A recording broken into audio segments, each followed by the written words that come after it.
Hello, Aubrey, Lindsay, Michelle, welcome. Hello. Hey, Jess. Hey, guys. Happy to be here. Guys, we are here to give a little peek inside one of our coolest programs, Conversations and Coffee.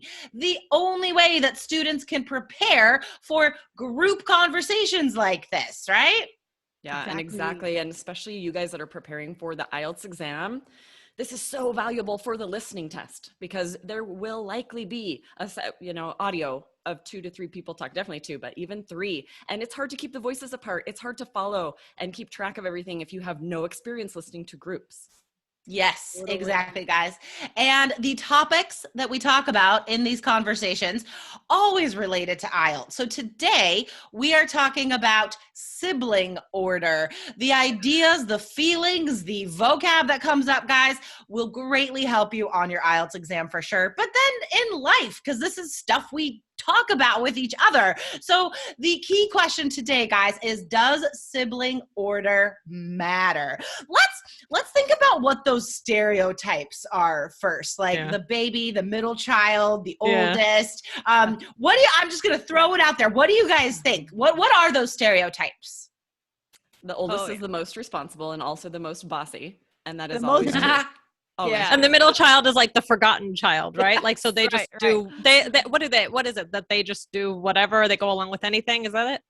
Or maybe just like middle child syndrome that they're just, right? They need more attention. They need therapy for their whole lives because they're messed up. Maybe, I don't know. Oh, they didn't get enough attention as a child. And the youngest has had the fewest rules, right? Has had the most room to run around. And so That's maybe me. a little bit more prepared for life, a little more prepared for life, a little more just, I feel like my presumption is that the first child is has been coddled a little bit. Coddled and overly taken care of and too many rules. So they haven't quite gotten ready for what's coming.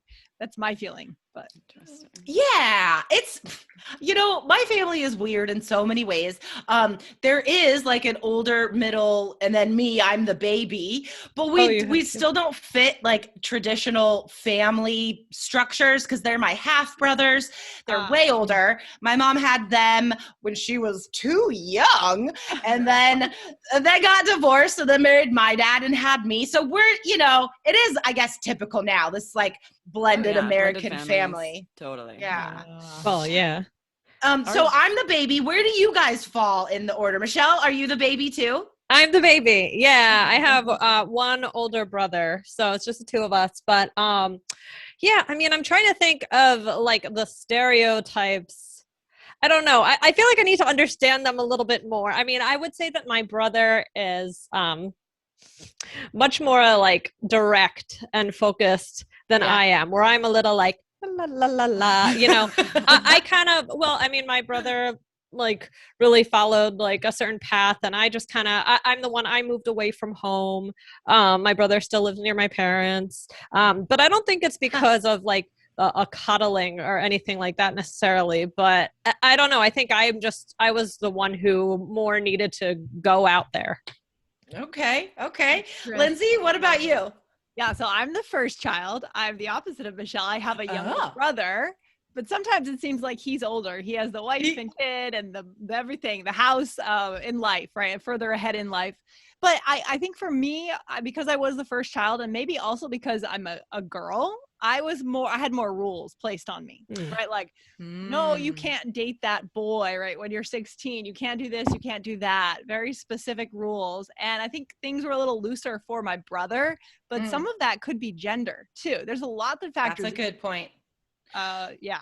I want to point out, I think it's so interesting how we have these ideals and it sounded totally normal to us when you said like, oh, my brother's further along in life because he has a house and a kid. Like you're CEO of a company. I actually thought that was an interesting part too. It's like, what does that mean further along in life? Don't you sell yourself short, Lindsay. Sort of the way we think about things though. It's like if you have a house and family with kids, like you're further along, but it all depends on how you look at it, right? That's true. I have no problem with it. It's just it's a traditional way of seeing things. Yeah, it's interesting. But I feel like that's evolving a little bit which I'm glad. Totally. You know? Totally. Yeah. I will Definitely. say that, Jess, how much older are your siblings than you?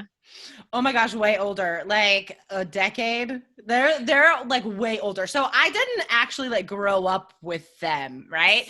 Yeah. So I think that that's an interesting point too, is like, cause my brother is 6 years older than I am. So my mom, even, we were just talking about how it's almost more like, because our age was pretty, and not that far apart, but not that close. Like, we were almost only children in a way. I did Totally. grow up with him, but it's different. I wouldn't say it's the typical. I think if it's like 2-3 years apart, that's a different story too. I mean, what about you, Aubrey? I didn't get to hear your siblings. Our ages were really close. It was like 2 years between each of us, and I was second. But it was kind of an interesting dynamic because my dad's an artist, so he was traveling a lot to show paintings at these shows. And from when we were pretty little, we were left alone. We had like my grandma would come check in on us, or like a babysitter maybe would come stay the night when we were really little. But we were pretty young when my older sister was left in charge of us. Probably too young, to be honest. And so she took on kind of a mom role. Yeah. And even though she was only 2 years older than me, like she was in charge, and she told us like what to eat and when to do our chores and stuff. And I kind of resented that. And so that really hurt our relationship. It was interesting. And mostly I think because we were so young, right? If she were 18 and I was 16, it probably would have been fine. We would have grown up as kids, as siblings, and it would have been fine. But because we were still pretty young and I was too immature to like realize all the dynamics, it made it hard to just be siblings. Well, here's a question though, because my mom was put in a similar situation. She had 5 siblings, but they were like all farther apart too. She was in the middle, but she was also put in charge of the 3 like younger ones. And she grew up as the responsible one, like still to this day, they're like in their 70s and 80s. Like she's the one that will organize the sisters reunion, or like everybody thinks she's the one that has it all together. Right. Which she does, I guess. But do you think like for your sister, did that carry forward that sort of sense of responsibility? Not really. It was more like she's sort of like a second mom to me, which is fine. Okay. That's an okay relationship to have. It just didn't, I think back and I think of her more as like, and even now with the conversations we have, it's almost more like she's a little bit of in a mom role to me. It's interesting. But my little sister, there were 5 of us, and my youngest sister is 10 years younger than me. And so we did, I was older. We didn't really hang out. We didn't really get along. She was still pretty young when I left. But since then, we've become very close. We have a lot more in common. So it's interesting to see how sibling dynamics change once you're moved out of the house. Oh, yeah, definitely. Yeah, then if you have more in common and you're closer, you could be really close to someone who's much further in age. Right. Your actual siblings, right? Yeah, I didn't become friends with my brothers until I was in my late 20s, probably. I mean, the whole time I was living in Taiwan, my brother thought it was Thailand. They didn't know. Like, where are you? He would always like, if we did speak like once a year, he's like, so how is Thailand? And like, nobody really, was close until now, right? Until we're like adults, we have families, and we could like have conversations more as friends, I guess, than before. Yeah. Okay, I have one last question. I want you guys to use your imagination. Do you think your personality would be different at all if you were different order? Like, I know, I'll go first because I thought about it. I would definitely be different, I think, because as the baby and sort of an only child, because my brothers were older, they were gone. My mom like didn't care as much. My parents had some money when I was growing up. When my mom was raising my brothers, nope. So our lives were totally different, right? So I think if I were in their situation, I don't know if I would have like just traveled the world and done whatever I wanted to do. And, so I think I definitely would be different. My personality I would too, for sure. Be. Like either if I were the eldest, then I would have been the one left in charge probably. And I think that would have been a different dynamic. Or if I were youngest, it's like you said, my parents had no money when I was little, but then by the time my little sister was growing up, my dad was very successful, and then they had so it's a totally different situation, right? Yeah. So I was like working in the garden and chopping wood to like so we could survive, and she's like going snowboarding and doing whatever she wants. So really, it's such a different situation. Different. You're my little sister, Jessica. I'm Aubrey's little sister. Funny. I feel like I would have been a lot less verbal because we're all podcasters. We all love to talk, right? Our work is based on verbal expression. And, having 2.5 years where there was no other kid talking, well, not talking at 2.5, 3, but like you're being communicated to, they're talking to you. You have a lot of time to develop verbally. And whereas my brother, I think a little bit, just didn't develop that way as much. Sure. And so I feel like that might not have happened in the same way. Interesting. Yeah. I'm actually curious, Lindsay, because I know your mom works in like does a lot of things with child psychology, right? So I'm curious what you would have to say about this. I think she'd probably say the same thing. Yeah. You know what I mean? If you talk to a kid a lot, naturally there's no other kid stealing the attention. So if you're spoken to as a child, even before you can speak, you're going to become pretty verbal, I would guess. For sure. That's my armchair guess. But yeah, she's really into that stuff. Interesting. I think so for sure. I've been having long conversations with James since way before he could talk. Like he would just be sitting eating his applesauce and I'm like, so let's talk. That's cute. That's so cute. As far as my brother, if we were switched, I don't know. I feel I very much always was seeking advice from my brother. So like we're very, very close. And like growing up, I would always come to him if I was upset or whatever. And he's like, I think he's the most even-tempered person I've ever met in my entire life. Like he never loses his cool. He's very likable. And I was always seeking his advice and like comfort from him when I needed it growing up. I love my brother. So Sounds a lot like me. And like we have a very joking relationship. I mean, we don't say one serious thing to each other now. It's all sarcastic. But if it were switched, I wonder if, I would be less asking, for people's advice. Like if I would be more, not that it's a bad thing, but maybe I would make decisions easier. I don't know. Sure. Oh, interesting. Well, it's an interesting thought exercise, guys. It is. Students, listeners, watchers out there, I want you to do this thought exercise. I would love to see your comments on this episode, guys. In the comments below, tell us your sibling order, if you think it affected your life, and would your life be different if you were born in a different order? It's a lot to think about. Take your time, comment with as many words as you want, guys. And then after you're done writing your life story, go to allearsenglish.com/fast and you can get weekly lessons just like this, but better, longer conversations about very interesting topics with key vocabulary words that geniuses like Michelle choose for you. And that's a callback to another video, guys. Don't worry. So that we choose for you, and a listening quiz with a whole transcript for the entire conversation. So guys, check out this program, Conversations and Coffee, allearsenglish.com/fast. Excellent. All right. Thanks for hanging out, everyone. All right, guys. All right. Bye, guys. Bye. Bye. Cool. Very interesting. Okay, so we're going to try and squeeze number 10 on this same file, right? Sure. Should have time. Sure. It's 45 minutes, so we have like 15 minutes. Let's just start it right away. Yes. I'm the host. What is this about? Oh. No, okay, this is not the one I thought it was. What do you envision? I did not for put your myself in Ooh, charge of the fun. harder I've ones. been thinking This will be about good. retirement. This is great. Okay. This will be interesting. Okay. Okay. Let's go ahead and start. Ready? 3, 2, 1. Hey, everybody. How's it going? Hi. Excellent. Hey, guys. Good. How are you? Guys. Excellent. Welcome back to another video of Conversations and Coffee. This is sort of a sneak peek into our Conversations and Coffee product, you guys. If you have not signed up, you need to at allearsenglish.com/fast. It's so awesome. Every Wednesday, you can get in your email inbox a conversation with a vocab lesson, transcripts, and a quiz. And it's fun. It's us four chatting about things that are always really fun and interesting. Yes. I'm excited for today's topic.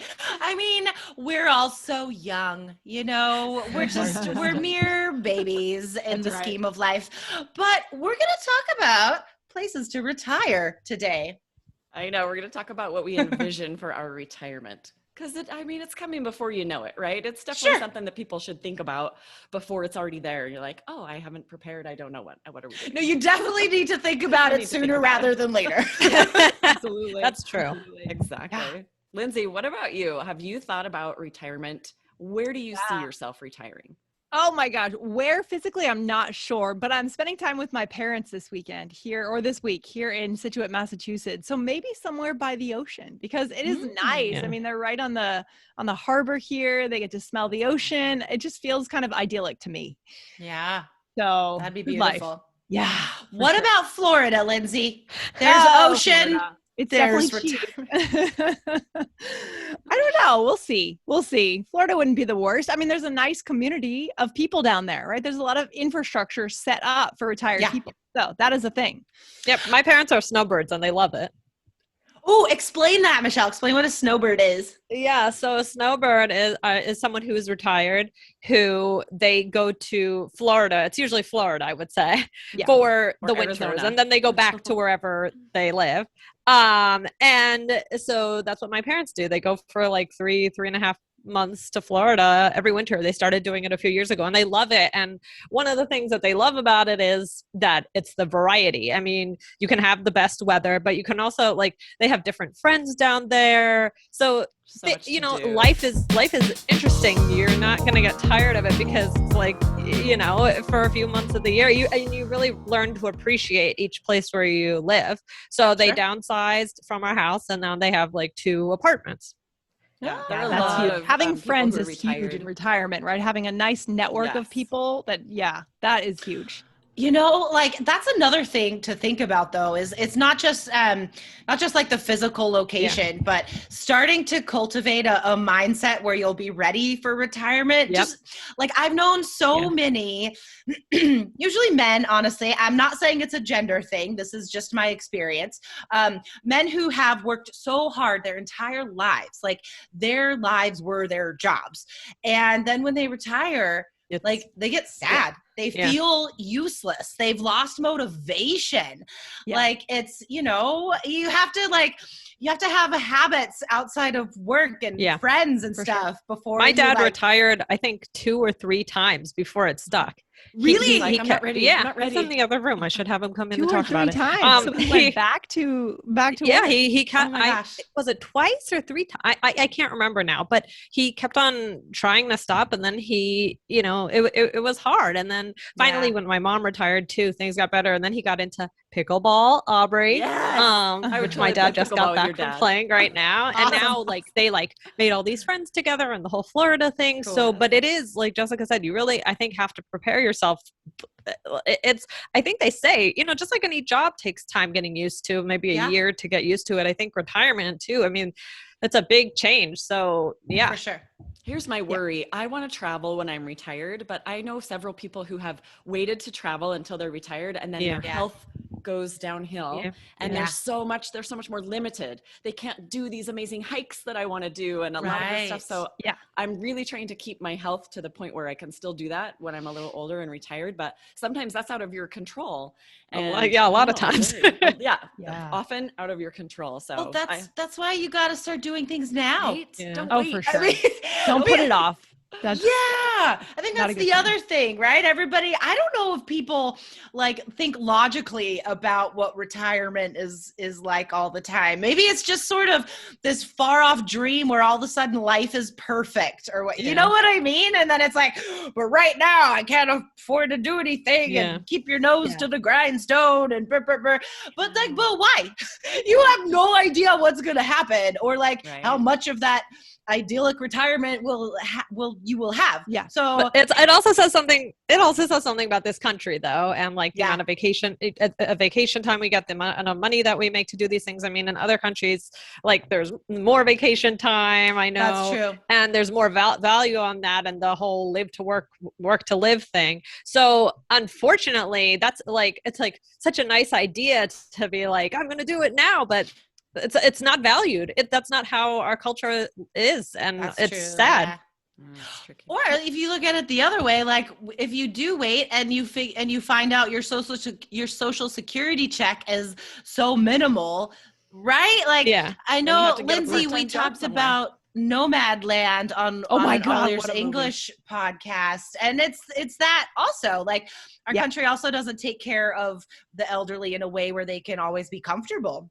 For sure. For me, the ideal is living a life of travel as much as possible and then reflecting on it in retirement, right? At home, pretty much. Because like you said, Aubrey, I'm not going to be able to move everywhere, hike every hike, backpack everywhere. So let's have good memories by the time I get to retirement and hopefully have grandkids and everything's up here. It's all reflecting in a way. Yeah, for sure. And then you that can to me is a good life. pickleball. And Yeah, Reflecting in pickleball. do some of the things that are a little more appropriate for our age in retirement. Yeah. Just as a funny thing to go back to when Michelle was talking about snowbirds, because you said a lot of the snowbirds go to Florida, and then Aubrey, you said, and Arizona. I heard that too. Yeah, you're right. Arizona is the Florida of the West Coast in a lot of ways, I would say. Many ways, but also the snowbird thing. I went to university in Tucson and I worked in like bars and restaurants and stuff when I was going to school. And we always knew when like the snowbirds had arrived, just a lot more business. It's great, right? Like they bring a lot of business to wherever they go. But the clientele definitely changes at a certain time of year. Sometimes it's for health reasons. Like someone's doctor will say, you need to go where there's a dry heat. They're like, don't go to Florida. It's all humid. You need to go to Arizona because the dry heat is better for, I think, arthritis and some illnesses that people are suffering from. So yeah, we have a lot of snowbirds down here, and it's actually really fun. I was working at that nonprofit and it was so much easier in the winter because all these people were coming from Minnesota and Montana, and we had all of these volunteers, these wonderful people who were like happy to volunteer their time. And I was like, this is what I want to do. I would love to do that when I'm retired. I would love to have the time to serve like these ladies I saw serving, like taking so much time to give after a life of working and say, now I have some time to give back in whatever way that might be, Yeah. Love that idea. That's awesome. Yeah. And also, although you seem to give a lot like now already. So like, no, I mean like I know you made masks and right, like you've done, you're already trying to doing make the time now, but I'm excited for when I can do it without being stressed about all the other stuff that is on my plate, right? Right. Breathe and be like, oh, I have some time to burn now. Feel nice to have some time on your hands. When I retire, I want to have the most comfortable armchair surrounded by stacks of books, situated in a little cottage on a beach on an island or Mexico and or Costa Rica. Costa Rica sounds good. Yeah. That's awesome. Oh man, I will visit you in retirement in your island paradise. Please, everyone is welcome. You guys, There's a nice hammock out there. I could come too. Just totally. Hammock. All the hammocks. I'm just gonna have a little one room, cottage, but I'll make sure to have hammocks for all the guest hammocks. Please do. For all the visitors. Awesome. This is really fun chatting about you guys. Definitely, if you have not signed up yet for Conversations and Coffee, go do it today. allearsenglish.com/fast. You won't regret it. And all of these fun conversations that you're missing. I feel so bad I think of all the fun conversations we've had that not everybody's been able to hear. So sign up today so you can get next Wednesdays. Yep. All right. Sounds good. Awesome. Thanks, all guys. right. This was fun. Bye. Bye.